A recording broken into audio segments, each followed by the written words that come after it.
Imaginez un instant la France des années 1960, les cinémas bondés, les flashs des photographes crépitant sur la croisette de Cannes. Au milieu de cette effervescence, un visage magnétique, des yeux d'un bleu d'acier, une mâchoire taillée comme une statue antique. Alain Delon. Pendant plus de 6 décennies, il a incarné la quintessence de l'élégance européenne, devenant l'acteur français le plus internationalement reconnu, symbole du charme viril mêlé de danger. Mais derrière cette image de perfection se cachait un homme brisé par son enfance, hanté par ses fantômes et entraîné dans des cercles aussi glamour que dangereux. Lorsque Delon s'est éteint en août 2024, à 88 ans, une légende s'est refermée. Pourtant, son histoire intime, pleine de zones d'ombre et de contradictions, continue de fasciner. Aujourd'hui, en revisitant 8 secrets de sa vie, nous découvrons un destin plus dramatique encore que les rôles qui l'ont immortalisé à l'écran. Il y a des visages qui traversent les époques sans jamais perdre leur éclat. Celui d'Alain Delon appartient à cette catégorie rare. Pour des générations entières, il n'a pas seulement été un acteur, mais une véritable incarnation de la beauté masculine et du mystère à la française. Ses yeux d'un bleu magnétique, son regard dur et fragile à la fois, sa silhouette élancée, son port de tête altier. Tout en lui évoquait un mélange déconcertant de grâce et de danger. Dans les années 1960, à une époque où la France cherchait à s'imposer comme capitale culturelle face à Hollywood, Delon est devenu l'arme secrète du cinéma hexagonal. L'acteur qui faisait battre les cœurs et trembler les producteurs. Sur l'écran, il semblait invincible. De plein soleil à Le Samouraï, en passant par la piscine, il incarnait des hommes froids, mystérieux, souvent violents, mais toujours irrésistibles. Le public voyait en lui l'homme idéal, celui qu'on admirait autant qu'on craignait. Sa carrière s'est construite sur une aura magnétique. À chaque apparition, il suffisait d'un regard pour que la salle se fige. Pourtant, derrière cette perfection cinématographique, se cachait un être profondément tourmenté, marqué par des blessures invisibles. Ce contraste entre l'image publique et la réalité intime constitue le cœur du mythe Delon. L'homme qui avait tout, gloire, argent, beauté, femme sublime, avouait pourtant une solitude insupportable. Dans des entretiens tardifs, il confiait qu'au milieu des foules et des flashs, il s'était souvent senti seul à en mourir. Cette confession, qui semblait inconcevable pour un homme de son statut, prenait racine dans une enfance déchirée par l'abandon et la perte. À 4 ans déjà, Delon avait découvert la cruauté de la séparation. Cette blessure initiale, jamais refermée, devint le fil rouge de toute son existence. Car si le cinéma l'a hissé au rang de légende, sa vie personnelle a été une succession de passions dévorantes, de ruptures brutales, de scandales retentissants et de querelles familiales qui se prolongèrent jusqu'à ses derniers jours. À travers son parcours, on lit l'histoire d'un homme qui cherchait désespérément l'amour absolu, mais qui, trop souvent, le détruisait de ses propres mains. Ce paradoxe fascinant, ange et démon, tendre et cruel, fidèle et infidèle, explique pourquoi Delon continue de hanter l'imaginaire collectif. Son décès en août 2024 n'a pas seulement marqué la fin d'une époque du cinéma français. Il a ouvert une nouvelle page, celle où l'on ose enfin revisiter les zones d'ombre d'un destin qui a toujours oscillé entre lumière et obscurité. Aujourd'hui, plus que jamais, comprendre Alain Delon, c'est accepter cette dualité. Celle d'un enfant blessé devenu monstre sacré, d'un homme en quête de reconnaissance éternelle mais prisonnier de ses propres démons. C'est cette histoire, pleine de secrets et de vérités cachées, que nous allons explorer. 8 révélations, 8 facettes, pour percer le masque et approcher l'homme derrière la légende. Car si le cinéma a façonné le mythe, la réalité, elle, est infiniment plus complexe et bouleversante. Si Alain Delon est devenu l'un des plus grands acteurs du XXe siècle, c'est aussi parce que ses rôles puisèrent dans une réalité intérieure marquée par la douleur. Derrière le charme impeccable du futur dandy se cachait d'abord un petit garçon livré au chaos, né en 1935 à Sceaux, dans la banlieue parisienne. Delon n'a jamais connu la douceur d'un foyer stable. Ses parents divorcent alors qu'il n'a que 4 ans. Il est confié à une famille d'accueil où il trouve un semblant de tendresse. Mais en 1946, nouveau drame. Ses parents nourriciers meurent brutalement. À 11 ans, on le renvoie chez ses parents biologiques, qu'il ne reconnaît plus. Cette double cassure, l'abandon initial puis la perte des seuls adultes bienveillants, imprime en lui une peur viscérale de la trahison. Toute sa vie, il cherchera à se protéger, refusant d'accorder sa confiance facilement. À l'école, l'enfant n'est pas studieux, il se bat, provoque, rejette l'autorité. Les rapports de ses professeurs décrivent un élève insolent, violent, inadapté. On l'exclut de plusieurs internats catholiques. Même les religieuses qui l'encadrent parlent d'un garçon rongé par la colère. Son beau-père tente alors de l'envoyer travailler comme apprenti boucher, espérant canaliser son énergie. Mais là encore, Delon s'ennuie, se rebelle et finit par être renvoyé. Les petits vols et les mensonges s'accumulent, annonçant déjà la réputation de voyou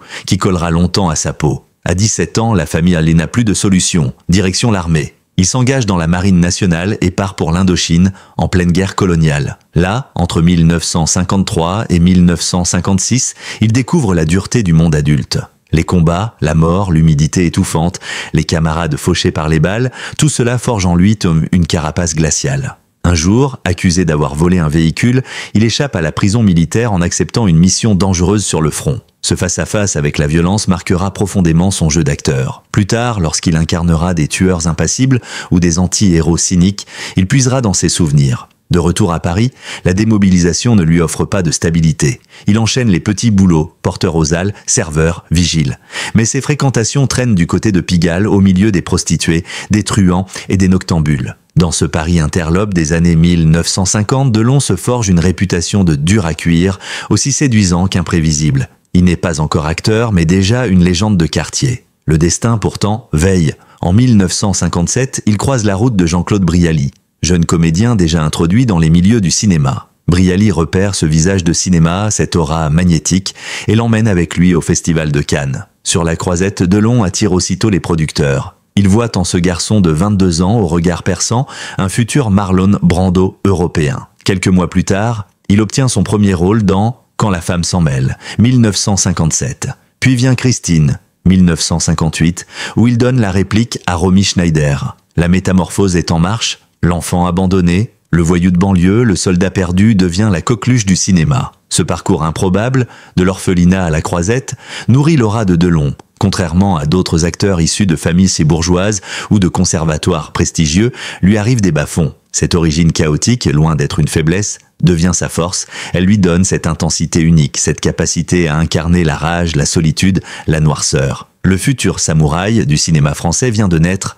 Parmi toutes les histoires d'amour qui ont marqué le cinéma, celle d'Alain Delon et Romy Schneider occupe une place à part. Elle n'a pas seulement façonné leur vie intime, mais elle a aussi bouleversé l'imaginaire collectif d'une génération. Leur rencontre, leur passion, puis leur séparation tragique ressemblent à un scénario écrit par un dramaturge, mais c'était bel et bien la réalité. Tout commence en 1958 sur le tournage de Christine. Romy, déjà star internationale grâce à la trilogie Sissi, est l'actrice chérie de l'Europe germanophone. À 20 ans, elle porte l'image d'une princesse douce et pure. Delon, lui, n'est encore qu'un jeune premier français en devenir, mais son magnétisme intrigue. Entre eux, pourtant, ce n'est pas un coup de foudre immédiat. Romy le trouve trop beau pour être honnête, presque arrogant. Lui la considère comme une enfant gâtée, prisonnière de son image.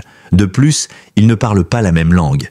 Leurs premiers échanges sont maladroits, ponctués de malentendus et de tensions. Mais les scènes tournées ensemble changent tout. L'intensité des regards échangés devant la caméra déborde rapidement dans la vie réelle. Une complicité naît, puis une passion. Après le tournage, Delon cache une lettre dans le sac de Romy avant son retour en Autriche. Elle la découvre dans l'avion, éclate en larmes et comprend qu'elle est tombée amoureuse. Quelques jours plus tard, elle rejoint Delon à Paris contre la volonté de sa mère et s'installe chez lui. Dès lors, ils deviennent le couple le plus médiatisé d'Europe. La presse les surnomme les fiancés de l'Europe. Les photographes les suivent partout, sur les tapis rouges, dans les cafés parisiens, sur les plateaux de tournage. Ensemble, ils incarnent une modernité flamboyante. Elle, la douceur aristocratique, lui, la virilité dangereuse. Deux êtres abîmés qui trouvent l'un dans l'autre une forme de réparation. Romy échappe à la tutelle autoritaire de sa mère. Delon découvre enfin une tendresse stable. Mais derrière le conte de fées, les fissures apparaissent vite. Les caractères s'opposent. Romy, perfectionniste et sensible, aspire à un amour absolu tandis que Delon reste volage, insaisissable. Leur relation est passionnelle mais aussi explosive, faite de réconciliations spectaculaires et de disputes publiques. Malgré tout, ils restent liés par un fil invisible que rien ne semble pouvoir rompre. Jusqu'au jour où, en 1964, Romy reçoit une lettre. Delon, parti tourner en Italie, lui annonce qu'il la quitte. Pire encore, il épouse Nathalie Barthélémy, enceinte de son fils Anthony. Pour Romy, c'est une trahison impardonnable. Elle sombre dans une dépression profonde. Ses proches craignent pour sa santé mentale. Certains redoutent même un geste fatal. Pendant des années, elle gardera la cicatrice de cet abandon brutal. Et pourtant, l'histoire ne s'arrête pas là. Car chose rare dans les amours brisés, ils parviennent à se retrouver. Peu à peu, la douleur fait place au pardon et leur lien se transforme en amitié indestructible. Ils restent proches, complices, presque âmes sœurs, sans être amants. Romy confiera un jour « Delon est l'homme de ma vie, même si nous n'avons pas réussi notre vie ensemble ». Lorsque Romy meurt tragiquement en 1982, Delon est anéanti. Il s'effondre lors des obsèques, inconsolable. Jusqu'à la fin de sa propre vie, il garde une photo d'elle dans son portefeuille et répète à qui veut l'entendre « Elle était l'amour de ma vie ». Cette fidélité posthume illustre l'intensité rare de leur lien, dépassant le simple cadre d'une histoire d'amour. Romy Schneider fut à la fois la plus grande blessure et le plus grand trésor d'Alain Delon. Leur relation, à la croisée de la passion et du drame, reste l'une des plus émouvantes légendes du cinéma européen. Parmi les zones d'ombre qui entourent la vie d'Alain Delon, aucune n'a suscité autant de rumeurs, de fantasmes et de polémiques que les affaires Markovitch. Cette histoire, digne d'un film noir, a éclaboussé l'acteur au sommet de sa gloire et secoué la France politique de la fin des années 1960. Tout commence avec Stevan Marković, ancien boxeur yougoslave, devenu garde du corps et ami de Delon. Entre eux, le lien dépasse le simple cadre professionnel. Delon, marqué par une enfance d'abandon et par sa méfiance chronique, voit en cet homme un frère d'armes, quelqu'un qui connaît la violence et la survie. Mais Marković, ambitieux et roué, fréquente les milieux interlopes de Paris. Grâce à sa proximité avec Delon, il organise des soirées fastueuses où se mêlent célébrités, hommes politiques et figures du grand monde. Ce que peu savent alors, c'est que Marković a mis en place un système de surveillance clandestine. Des caméras cachées, des photos prises à l'insu des invités, notamment dans les chambres. L'objectif ? Constituer un arsenal de dossiers compromettants, utilisables pour du chantage. Le stratagème lui confère un pouvoir dangereux. Le 1er octobre 1968, tout bascule. Le corps de Marković est retrouvé dans une décharge près d'Elancourt, en région parisienne. Il a été sauvagement battu et exécuté d'une balle dans la tête. Très vite, les rumeurs enflent. Règlement de compte, trahison, vengeance. Et le nom de Delon apparaît dans une lettre laissée par Marković à son frère. « Si quelque chose m'arrive, cherchez du côté d'Alain Delon et de François Marcantoni ». Ce dernier, figure de la pègre corse, proche de Delon, devient immédiatement suspect. L'affaire prend une dimension explosive quand la presse révèle l'existence de clichés compromettants prétendument montrant Claude Pompidou, l'épouse du futur président Georges Pompidou, dans des situations intimes. Bien que ces photos s'avèrent plus tard être des faux, l'effet est dévastateur. À la veille de l'élection présidentielle, le couple Pompidou est humilié publiquement. Les adversaires politiques instrumentalisent dans l'affaire et la rumeur d'une implication de Delon devient un poison médiatique. Interrogé par la police, Delon est placé en garde à vue. L'acteur, fiévreux et épuisé, proteste de son innocence, bouleversé par la perte de son ami et par l'ombre que ce meurtre projette sur sa carrière. Il est rapidement relâché, mais l'opinion publique, fascinée par l'affaire, retient surtout l'image d'un acteur mêlé à des affaires de truands et à un scandale politique d'État. L'enquête piétine, Marcantoni est incarcéré 1 an avant d'être relâché faute de preuves et le meurtre de Marković reste non élucidé à ce jour. Pourtant, cette affaire laisse une trace indélébile dans la vie de Delon. Son nom est désormais associé au crime, à la mafia corse, au secret d'alcôve du pouvoir. L'acteur qui incarnait l'élégance glaciale à l'écran se retrouve au cœur d'un polar bien réel. Avec le recul, cette affaire révèle une constante dans la trajectoire de Delon. Son attirance pour les marges, son besoin de s'entourer de figures ambivalentes, mi-ange, mi-démon. Mais elle montre aussi sa vulnérabilité. Un homme trahi par l'un de ses proches, exposé aux pires soupçons, prisonnier d'un scandale qui dépasse largement sa personne. À partir de là, Delon ne sera plus jamais seulement une star. Il devient un personnage sulfureux, entouré d'une aura dangereuse. Le cinéma y gagnera car cette réputation nourrira son image d'anti-héros. Mais l'homme, lui, portera toujours le poids de cette ombre, symbole d'une vie vécue trop près de la ligne rouge. Si la carrière de Delon fut jalonnée de triomphes et de récompenses, sa vie sentimentale, elle, se lit comme une succession de passions incandescentes, de ruptures brutales et de blessures impossibles à cicatriser. Derrière l'image du séducteur invincible se cache un homme prisonnier de ses propres contradictions, avide d'amour mais incapable de le conserver. Son unique mariage en 1964 avec Nathalie Barthélémy est déjà né sous le sceau de la trahison. Au moment où il officialise cette union, il est encore le fiancé de Romy Schneider. Nathalie, rencontrée dans un cabaret parisien, tombe enceinte et Delon choisit la voie du mariage. Mais cette décision, plus dictée par les conventions et l'urgence que par une véritable volonté d'engagement, s'avère un désastre annoncé. Le couple se déchire presque immédiatement. Jaloux, volage, imprévisible, Delon ne supporte pas les contraintes de la vie conjugale. Nathalie, de son côté, découvre qu'elle a épousé un homme insaisissable, hanté par un fantôme, celui de Romy. De cette union naît Anthony en 1964. Mais loin d'apaiser les tensions, la naissance de ce fils accentue le malaise. Dans la maison, les disputes sont fréquentes, explosives. Delon exige la liberté d'un homme qui refuse toute entrave, tandis que Nathalie réclame de l'attention, de la fidélité, un foyer. En 1969, le divorce est prononcé sur la base d'une formule saisissante, injure grave, réciproque. Le verdict traduit bien la toxicité de leur relation, faite d'amour et de haine, de désir et de rancune. Cette rupture ne marque pas la fin des tourments sentimentaux de Delon. Au contraire, elle ouvre une nouvelle page, plus longue, plus apaisée en apparence, celle de son histoire avec Mireille d'Arc. Dès la fin des années 1960, l'actrice blonde au sourire tendre et au regard lumineux devient sa compagne.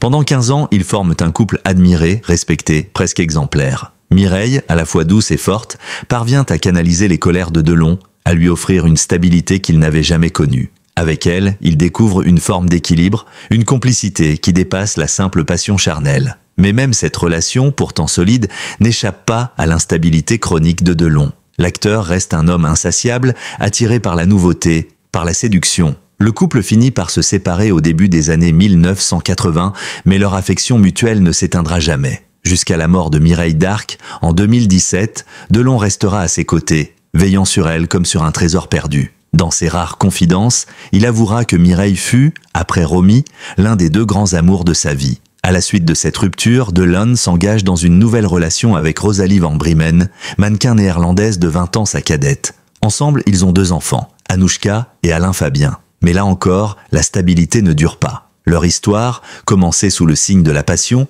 s'achève dans la distance et la désillusion. Ces amours successives révèlent un paradoxe douloureux. Delon, l'homme qui faisait rêver des millions de spectatrices, n'a jamais su garder auprès de lui celle qu'il aimait. Son incapacité à se fixer, à offrir un amour constant, trouve son origine dans les blessures de son enfance. Cherchant toujours l'absolu, il détruisait ce qu'il construisait, prisonnier d'une quête impossible. Dans l'intimité, il oscillait entre une fidélité d'âme, celle qu'il garda envers Romy et Mireille, et une inconstance charnelle qui ruinait ses unions. Ce contraste fit de sa vie sentimentale un feuilleton tragique, digne des drames qu'il incarnait à l'écran.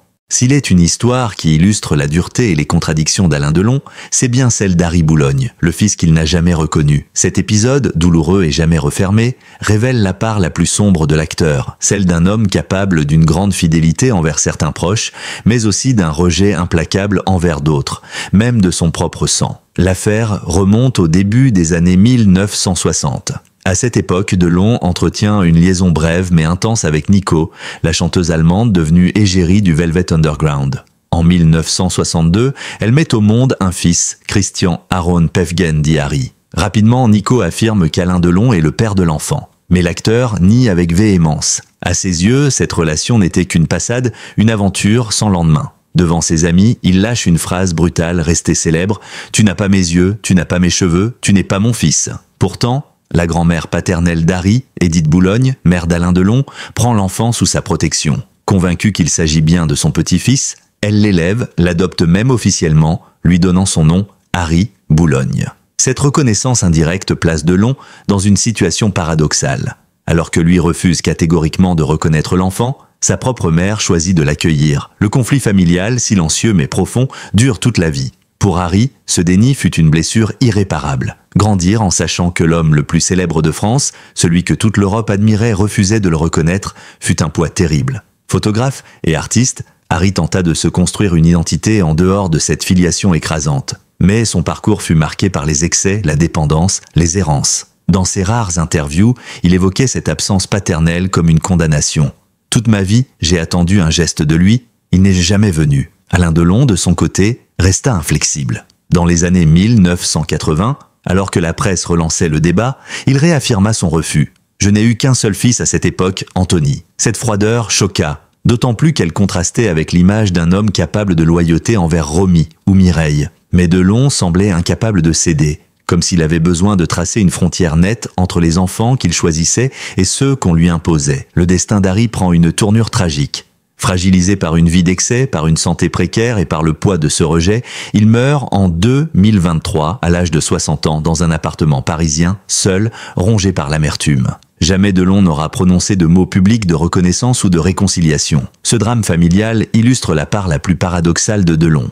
Un homme capable d'aimer passionnément, de protéger farouchement ses proches, mais aussi de couper radicalement les liens quand il ne le voulait pas. Avec Harry, ce refus devint une tragédie générationnelle, rappel cruel que derrière l'icône se cachait un être humain avec ses duretés et ses manquements. Et c'est peut-être là que réside la vérité du mythe Delon, dans cette impossibilité de concilier la figure publique du héros romantique et la réalité intime d'un homme profondément marqué par son propre sentiment d'abandon. En rejetant Harry, il reproduisait malgré lui la blessure qu'il avait lui-même subie enfant. Dans le cinéma, Alain Delon incarnait l'élégance universelle, une image cosmopolite qui séduisait aussi bien Paris que Rome, Tokyo ou Los Angeles.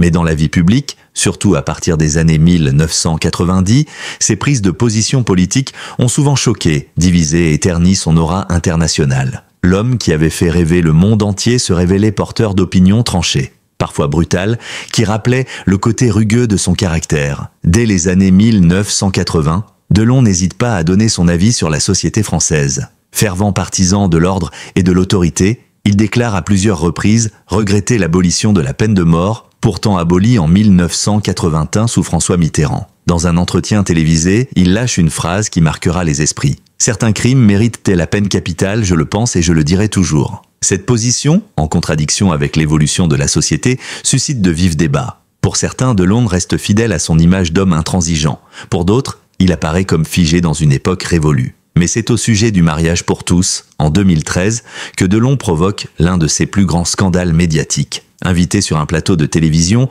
il se déclare farouchement opposé à l'union homosexuelle, affirmant qu'il s'agissait contre nature. Ses propos, jugés homophobes, lui valent une pluie de critiques, notamment de la part du monde culturel qu'il avait longtemps porté au nu. Plusieurs associations LGBT appellent au boycott de ces films, tandis que la presse internationale relaie ses déclarations, soulignant le contraste avec son image glamour. Plus surprenant encore, Delon affiche une proximité avec le Front National. Ami de longue date de Jean-Marie Le Pen, il l'appelle personnellement en 2014 pour le féliciter des résultats du parti aux élections européennes. L'annonce choque d'autant plus qu'elle intervient à un moment où le parti cherche à se dédiaboliser sous l'égide de Marine Le Pen. Pour certains admirateurs, Delon trahit son héritage de star universelle en se rangeant du côté d'un parti perçu comme extrême et clivant. En 2015, il ajoute une nouvelle controverse à la liste en défendant Nadine Morano, ancienne ministre, après sa déclaration polémique affirmant que la France était un pays de race blanche. Alors que la société française débat avec passion de l'identité nationale,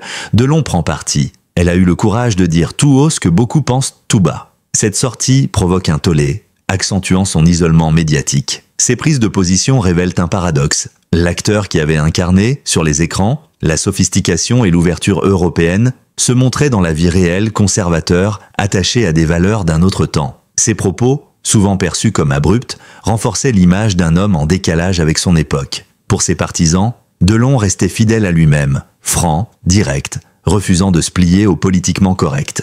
Pour ses détracteurs, il incarnait au contraire la dérive d'un mythe qui, à force de provocation, risquait de ternir son héritage artistique. Ces polémiques montrent aussi une vérité plus intime. Delon n'a jamais supporté de suivre la masse. Toute sa vie, il s'est défini contre les autres, affirmant sa singularité, même au prix du scandale. Ce besoin d'affirmer sa différence, parfois au détriment de son image, révèle l'enfant rebelle qu'il n'a jamais cessé d'être. Les dernières années d'Alain Delon se sont écrites comme un huis clos familial, où les blessures du passé ressurgissaient avec une intensité dramatique. L'acteur, qui avait bâti toute sa légende sur l'image d'un homme maître de son destin, se retrouva peu à peu prisonnier de son propre corps, dépendant de ceux qu'il avait souvent tenus à distance, ses enfants. En 2019, il est victime d'un accident vasculaire cérébral. L'onde de choc est immense. Le samouraï du cinéma français, l'icône de virilité glaciale, est soudain affaibli, diminué. Hospitalisé en Suisse, puis rapatrié dans sa demeure de Douchy,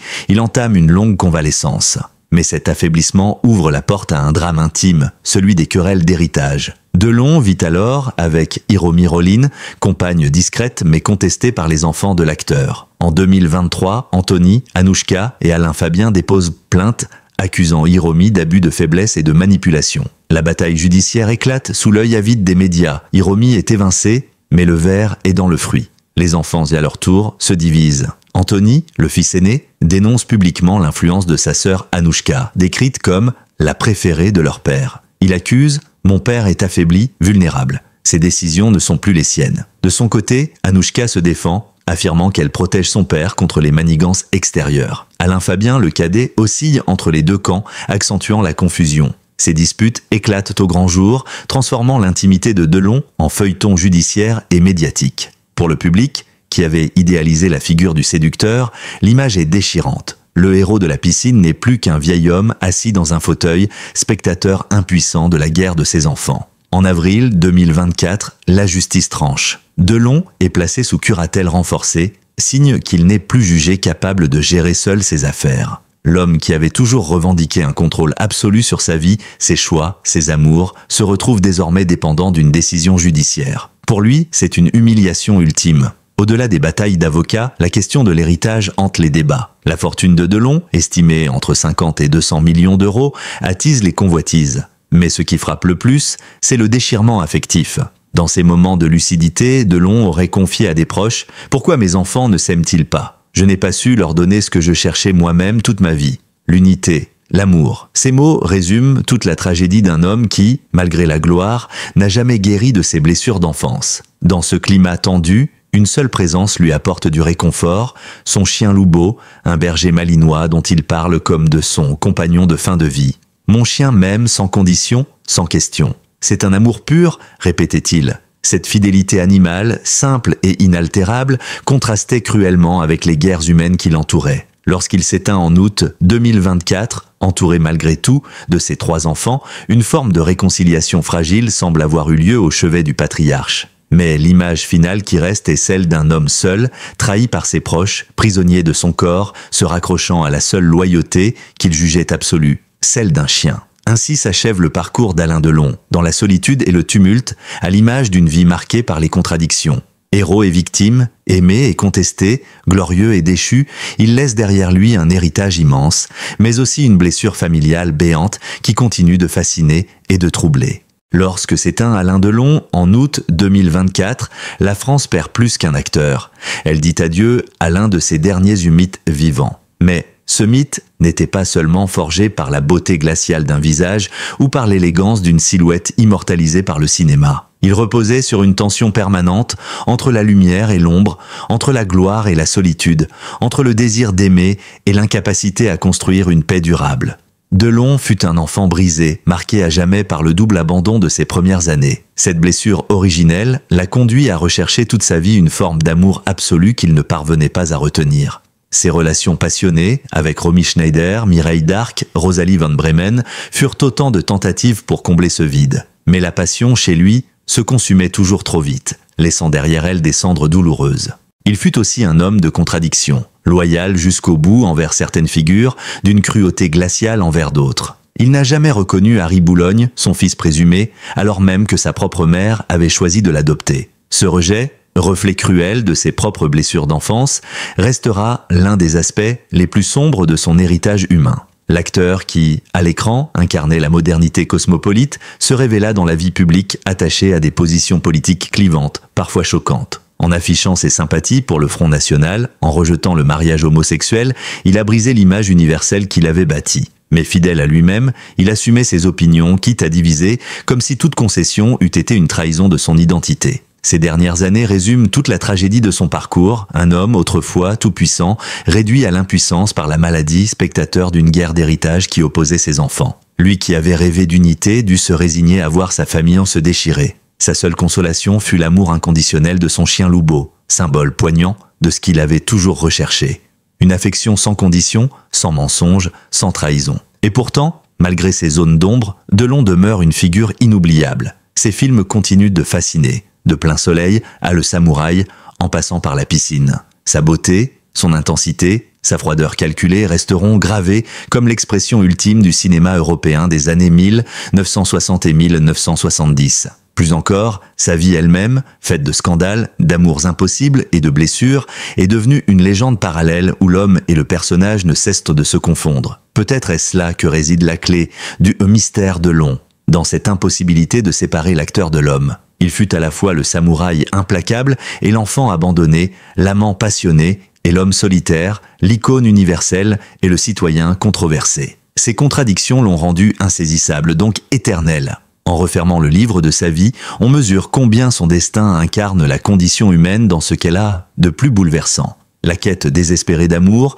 la lutte contre la solitude, la tentation de la gloire comme rempart contre le vide. Alain Delon restera pour toujours ce miroir troublant où se reflètent nos propres fragilités. Car au fond, derrière l'acteur, il n'y avait qu'un homme, imparfait, fascinant et profondément humain.